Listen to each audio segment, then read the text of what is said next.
तो करेजा जा चाहे आजमगढ़ गाजीपुर, करेजा जा चाहे आजमगढ़ गाजीपुर, लेकिन सच्चा प्यार कहीं न पैबू। करेजा जा चाहे आजमगढ़ चाहे गाजीपुर, लेकिन सच्चा प्यार कहीं न पैबू।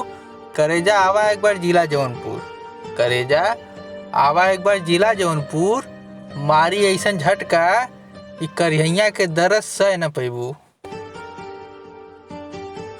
गैलू आजमगढ़ ऑर्केस्ट्रा में नाचे कि गैलू आजमगढ़ ऑर्केस्ट्रा में नाचे, तबो चलत आड़ू अपन कमर ऐठाई कि गैलू आजमगढ़ ऑर्केस्ट्रा में नाचे, तबो चलत आड़ू अपन कमर ऐठाई। अरे करेजा तू टेंशन मत ला, करेजा तू टेंशन मत ला, हो जिला जौनपुरे तो आर नस बैठाई।